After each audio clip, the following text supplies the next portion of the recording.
I remember the first time Emma told me she loved me. We were 3 months in, sitting in her car outside a diner at 2 a.m., splitting mozzarella sticks that had gone cold 20 minutes ago because we'd been too busy talking to notice.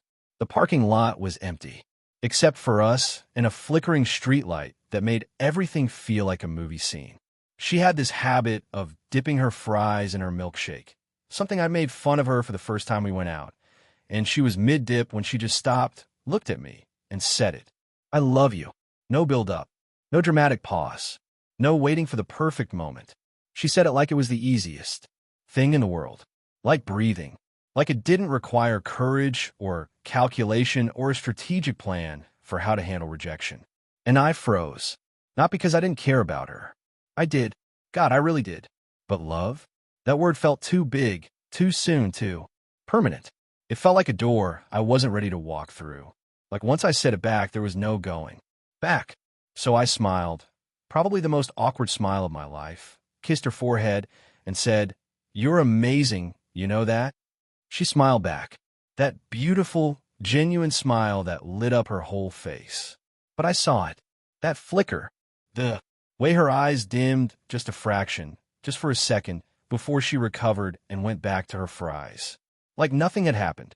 I told myself it was fine, that I just needed more time. That love wasn't supposed to be rushed. That it was better to be honest than to say something I didn't fully mean yet. But here's the truth I didn't admit then, the truth I couldn't even admit to myself. I was waiting to feel what she felt, waiting for that lightning bolt moment everyone talks about, waiting for absolute certainty, waiting for the universe to send me some cosmic sign that this was it. Emma never waited for anything. She loved me the way kids love summer, fully, loudly, without reservation or doubt or fear. She'd text me good morning before her alarm even went off, like thinking of me was the first thing her brain did when it woke up. She'd show up at my apartment with coffee and pastries on random Tuesdays just because she was thinking about me and couldn't wait until our planned Friday date to see me. She'd hold my hand in public like she was proud to be seen with me, like announcing to the world that we were together was something to celebrate, not hide. She laughed at my terrible jokes. And I mean the really bad ones. The puns that made other people groan. And walk away. She'd throw her head back and laugh like I was the funniest person alive.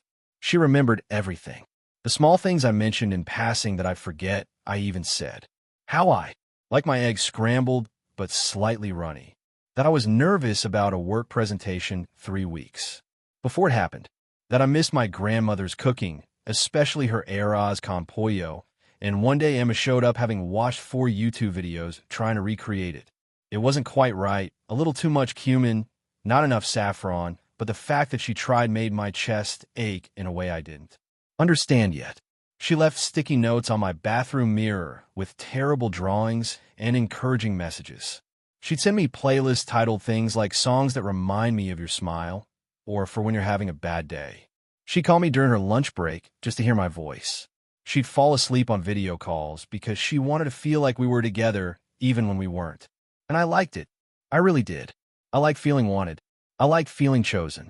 I liked the attention and the affection and the certainty in her voice when she talked about our future like it was something real and inevitable.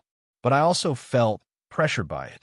Like her love was this bright, warm spotlight, and I was constantly performing under it, trying to measure up to an emotion I wasn't sure I fully felt yet. Like I was accepting this gift I couldn't reciprocate properly, and every day I didn't say I love you back was another day I was failing her. I loved being around her. I loved how she made me feel seen and valued and important. But I wasn't in love, not the way she was, not with that all-consuming, world-stopping certainty. So I told myself it would come. That love grows, that the spark would catch eventually, that feelings develop at different speeds for different people, and that was okay. That was normal. That was fine. Months passed. 6 months. 8 months. A year. And I kept waiting. She introduced me to her family at the 10-month mark. We drove 3 hours to her hometown for her mom's birthday. I was nervous. Meeting the family felt serious, official, like a milestone I wasn't sure I was ready for. But Emma was excited. She kept reaching over to squeeze my hand while she drove, telling me stories about her childhood, pointing out landmarks like the park where she broke her arm falling off the swings and the ice cream shop where she had her first kiss in 8th grade. Her family welcomed me like I already belonged. Her mom hugged me at the door, one of those full body hugs that made me understand exactly where Emma got her warmth from. Her dad shook my hand and immediately started showing me his garage workshop, explaining his woodworking projects in detail like we were old friends. Her little brother, Michael, who was 16 and all elbows and attitude, asked me within the first hour when we were getting married. Emma laughed it off, swatted his arm, told him to stop being weird. But I saw how she looked at me when she thought I wasn't watching. Like I was the answer to a question she'd been asking her whole life. Like she'd already written our story and was just waiting for me to catch up to the chapter she was on. And I felt guilty, heavy with it, because I still wasn't there yet. That night, lying in the guest room in her childhood home, her in her old twin bed, me on an air mattress. On the floor because her parents were traditional like that, she whispered in the dark. "My family loves you. I love them too," I said. And I meant it. They were good people, warm people, the kind of family you see in movies and think doesn't really exist. "My mom asked if you were the one," she said, her voice soft and careful. I didn't know what to say to that, so I just reached up and held her hand in the space between the bed and the air mattress, and that seemed like enough. But it wasn't. Here's the thing about being loved too much, or maybe not too much, but too well. It makes you lazy. I stopped trying. Not consciously, not maliciously, but when someone gives you everything without you having to ask, when they meet you more than halfway every single time, you forget to give back. You forget to show up. You forget to choose them every day because they're always just there, constant, reliable, inevitable. Emma planned her dates. Emma made the effort. Emma remembered our month-anniversary and brought thoughtful gifts for no reason and checked in when I had a bad day at work. Emma carried the relationship on her back, and I just showed up grateful and comfortable and convinced this was good enough. I thought I was being a good boyfriend. I didn't cheat. I didn't lie. I showed up when I said I would, most of the time. I was faithful and present, and I cared about her. That felt like enough. But loving someone isn't just about not hurting them. It's about actively choosing them, celebrating them, showing up with the same energy they show up with. And I didn't do that. I took her for granted in 1,000 small ways I didn't even notice at the time. She'd plan a special date, and I'd be 20 minutes late because I lost track of time playing video games. She'd send me a long, thoughtful text about something she was struggling with, and I'd respond with "that sucks, sorry," because I was distracted. She'd suggest we try something new together, and I'd say, maybe, and then never bring it up again. I wasn't cruel. I was just absent, half present, comfortable. I remember one night, about 14 months in, she asked me something that should have been a wake-up call. We were lying in bed. The lights were off. The room was quiet except for the hum of the air conditioner. She was curled into my side, her head on my chest, her voice soft and careful in that way that meant she'd been thinking about this for a while. "Do you love me?" The question hung in the air like smoke, heavy and impossible to ignore. I could feel her heartbeat against my ribs. Fast, nervous, like she was afraid of my answer but needed to ask anyway. "Of course I do," I said, the words coming out automatically. And I meant it. I did love her, just not the way she needed, not the way she loved me, not with that fierce, unconditional, world-moving certainty. She didn't say anything after that, just nodded against my chest. But I felt her exhale, long and shaky, like she'd been holding that question in for months, holding her breath underwater, and my answer had let her come up for air. Except it wasn't really the answer she needed. It was just the answer I could give. And I felt something crack in me, just a hairline fracture, the first sign that something was fundamentally wrong, that we were out of balance, that this couldn't last. But I ignored it, because I didn't want to hurt her. And admitting I wasn't all the way in, admitting I was still waiting to feel what she felt crueler than just staying and hoping my feelings would catch up. So I waited, and waited, and waited, and she waited with me. The problem with loving someone eventually is that eventually isn't timeline. It's not a destination. It's a hope, a gamble, a promise you can't guarantee you'll keep. By the time we hit 18 months, the cracks started showing on the surface. Emma stopped texting as much. She stopped showing up unannounced with coffee and pastries. She stopped planning elaborate dates and surprise weekend trips. She stopped leaving sticky notes on my mirror. At first, I thought maybe she was just busy with work. She'd gotten a promotion and was taking on more responsibilities. That made sense, right? But then I realized she wasn't busy. She was tired. Tired of carrying us. Tired of being the only one who believed in us with her whole heart. Tired of loving. Someone who loved her back like a friend, not a partner. Like something comfortable and pleasant, not something essential. We started fighting. Small things at first. I forgot to call her back after she left 3 messages. I canceled plans last minute because something came up with my friends. I didn't notice when she cut 8 inches off her hair. I forgot our 2-year anniversary was coming up and didn't plan anything. But the real fights? Those were about the silence, the emotional distance, the feeling that I was there but not there. "You never tell me how you feel," she said one night, her voice breaking in the middle of a fight. I can't even remember how it started. "You never show me. I don't know if you even want me here anymore." "I do want you here," I said, immediately defensive. I'm not good at the big romantic gestures. That's not who I am. You knew that from the beginning. "I'm not asking for grand gestures," she said, and there were tears streaming down her face now. And seeing her cry made me feel like I was drowning. "I'm not asking for roses and poetry and dramatic declarations. I'm asking you to love me back, the way I love you, to show up, to try, to make me feel like I matter to you as much as you matter to me. You do matter to me," I said, and I meant it. "You're one of the most important people in my life." She repeated, her voice hollow. "After 2 years, I'm one of the most important people?" And I didn't know what to say to that, because she was right. I cared about her deeply, but she wasn't the center of my universe the way I was the center of hers. And I didn't know how to change that. I didn't know how to manufacture a feeling I didn't fully have. So I did what I always did. I apologized. I promised I'd try harder. I held her until she stopped crying. And we moved forward, both pretending the cracks weren't getting wider. The end came quietly. No screaming. No dramatics. No throwing things or slamming doors. Just a conversation that felt like a funeral. We were sitting on her couch, 2 years and 3 months in. It was a Tuesday evening. She'd made us tea, chamomile, the kind she always made when she needed to calm her nerves. Her hands were shaking when she set the mug down on the coffee table. "I can't do this anymore," she said. Just like that. Simple, direct, final. I opened my mouth to argue, to promise I'd try harder, to tell her I'd figured out, that I just needed more time, that we could work through this. But I didn't, because deep down, in the part of me that was honest when nothing else was, I knew she was right.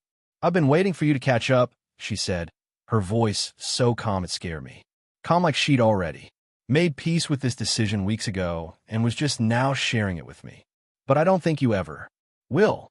And I can't keep loving someone who loves me like an option, like something that's nice to have, but not essential, like something they might want later, but aren't sure about now." "You're not an option," I said, my throat tight. "You're..." "What?" she interrupted, and there was no anger in her voice. Just exhaustion. "What am I?" "Because I've been trying to figure that out for months now. Am I your girlfriend? Or just someone you're comfortable with? Someone who makes your life easier and nicer, but who you wouldn't actually fight for if things got hard?" I didn't have an answer. She nodded, like she expected that. "I love you," she said, and it sounded like goodbye. "I love you so much it hurts. But I love me more. And I deserve someone who's sure. Someone who doesn't need 2 years to figure out if I'm worth fighting for. Someone who looks at me the way I look at them." She stood up, walked to the closet, and pulled out a box. My stuff. Things I'd left at her apartment over the past 2 years. My favorite hoodie. My toothbrush. The book I'd been reading. A pair of shoes. She'd already packed it all up. That hurt more than anything else. The fact that she'd already known. That she'd already grieved. That she'd already said goodbye in her heart before saying it out loud. She handed me the box. Kissed me on the cheek. Her lips were warm and soft and familiar. I hope you find what you're looking for, she said. I really do. And just like that, she walked me to the door and I left. And it was over. Here's the brutal part, the part that makes me feel like the worst person in the world. I didn't miss her right away. The first week felt like relief. No more pressure. No more guilt. No more feeling like I was failing some invisible test every single day. No more walking on eggshells, trying to be someone I wasn't ready to be. I hung out with my friends more. I played video games until 3 a.m. without feeling bad about not texting her goodnight. I made plans without having to check with anyone. I existed in my own space on my own terms, and it felt easy. But by the second week, I noticed the silence. No good morning texts. No random calls during lunch breaks. No one showing up with coffee. No one laughing at my jokes. No one looking at me like I mattered. No one asking about my day. No one caring about the small details of my life. By the third week, I missed her. I'd see something funny and instinctively reach for my phone to send it to her before remembering I couldn't. I'd have a bad day at work and want to hear her voice telling me it would be okay. I'd lie in bed at night, and the silence felt suffocating in a way it never had before. By the fourth week, I realized I'd made a mistake. And by the fifth week, barely a month after she'd ended it, I was in love with her. Completely. Stupidly. Too late. Isn't that the cruelest joke the universe can play? That I finally felt it. That lightning bolt. That certainty. That ache in my chest that made it hard to breathe. That overwhelming need to be near her, to talk to her. To make her laugh, to know what she was doing and thinking and feeling. When she was gone, I finally understood what she'd been feeling all along. That consuming, terrifying, beautiful feeling of loving someone so much that your life feels incomplete without them. The need to hear their voice, to see their smile, to be the reason they're happy. And I had it. Finally. 2 years too late. I want to call her. God, I wanted to call her so badly. To tell her I finally understood. That I finally felt what she'd been feeling all along. That I was ready now. That I got it. That I loved her. Really, truly loved her. But I didn't. Because what kind of person would that make me? To only realize I loved her once she stopped loving me? To finally show up with the right feelings once she'd already walked away? To ask her. To take me back now that I finally felt what I should have felt from the beginning? She deserved better than that. She deserved someone who loved her from the beginning. Not someone who needed to lose her to figure it out. Not someone who only valued her when she was gone. So I sat with it. That pain. That regret. That knowledge that I'd had something real and I'd let it slip through my fingers because I was too scared, too comfortable, too convinced I had time. I saw her 6 months later. I was grabbing lunch at this coffee shop near my office. It was a Saturday, and I wasn't even supposed to be in that part of town, but I'd had to drop something off for a friend and decided to grab food while I was there. And there she was, sitting at a table by the window with someone new. A guy who looked at her the way she used to look at me, like she was the most fascinating person in the world. Like listening to her talk was better than anything else he could be doing. And she was laughing. That loud, unfiltered, beautiful laugh I used to take for granted. The one that made everyone in the room smile. The one that sounded like joy personified. She looked happy, lighter, free, like she'd put down a weight she'd been carrying and could finally breathe properly. I watched them for a moment, just a moment, and then I turned and walked away before she could see me.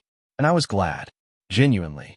Seeing her happy made something in my chest feel both lighter and heavier at the same time. I was glad she'd found someone who showed up for her, someone who matched her energy, someone who didn't make her wait. But I also felt something twist in my chest, because I could have been that for her.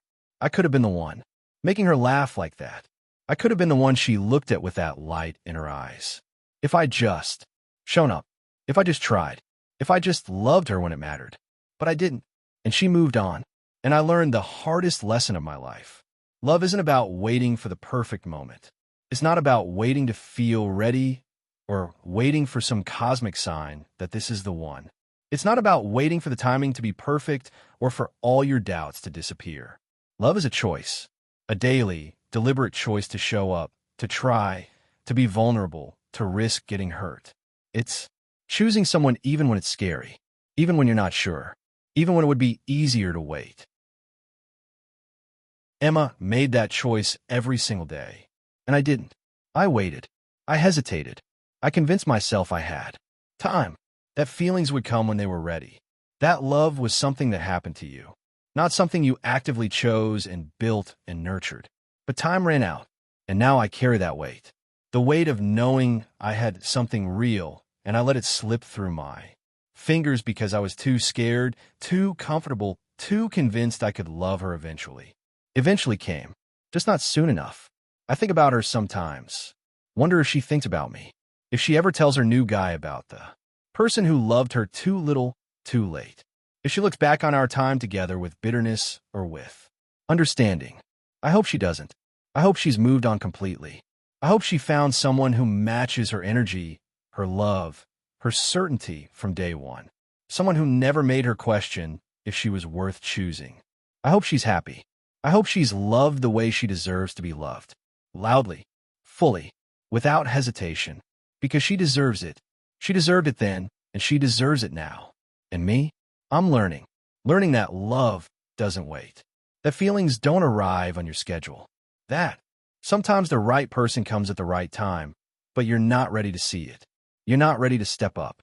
I'm learning that you can't half love someone and expect them to stay. That comfort isn't the same as commitment. That being there physically isn't the same as showing up emotionally. I'm learning that eventually is just another word for too late. I'm learning that some lessons only sink in after you've lost what you should have held on to. I date now, casually, nothing serious, and I find myself showing up differently, being more present, more intentional, more willing to be vulnerable even when it's uncomfortable. Because I don't want to be that person again. The person who lets something good slip away because they were too afraid to feel it fully, too comfortable to risk anything, too convinced they had time. I don't want to make someone else feel the way I made Emma feel, like they were giving everything and getting half in return, like they were pouring from an empty cup, like they were loving someone who saw them as optional. And sometimes when I'm with someone new and they do something that reminds me of Emma, laugh at one of my terrible jokes, or remember something small I mentioned in passing, or look at me with that soft affection that makes my chest ache, I feel that old fear creep in. That fear of not being enough, of not feeling enough, of not being ready. But now I push through it, because I learned the hard way that love isn't about being ready. It's about choosing to try anyway. So here's my confession, the one I never shared before, the one that sits in my chest like a stone I'll carry forever. I loved Emma. I really did. But I loved her eventually. And that was the problem. Because by the time I was sure, by the time I finally felt what she'd been feeling all along, she was already gone. She'd already given up. She'd already decided she deserved better. And she was right. I don't blame her. Not even a little bit. I blame myself. For waiting. For hesitating. For taking for granted that she'd always be there. For thinking I had time. If I could go back, I'd do it differently. I'd choose her every day from the beginning. I'd show up with the same energy she showed up with. I'd love her loudly, the way she loved me. But I can't go back. None of us can. All we can do is learn, and try to do better next time, and hope that the people we love now don't become the people we regret losing later. All we can do is show up, choose, try, love fully, even when it's scary. Because eventually isn't a timeline. Eventually is a risk. And by the time it arrives, it might be too late. If you're watching this from somewhere in the world right now, I want to hear from you. Drop a comment and tell me, where are you watching from? Has someone ever loved you louder than you? Love them back. Or maybe you were the Emma in your story, the one who loved too much, too soon, too fully. And if this story made you feel something, if it reminded you of someone or taught you something about timing or love or regret or the difference between comfort and commitment, share what lesson stuck with you. What hit you hardest? What made you think about your own relationships differently? Sometimes we need to hear these stories to understand our own. Sometimes we need to see our mistakes reflected back at us to really learn from them. Sometimes a stranger's confession helps us make sense of our own. If you felt that sting, that truth, that crack in your chest while listening, if something in this story Made you think about someone you should have loved better, or was someone you're grateful loved you the way they did? Hit that like button.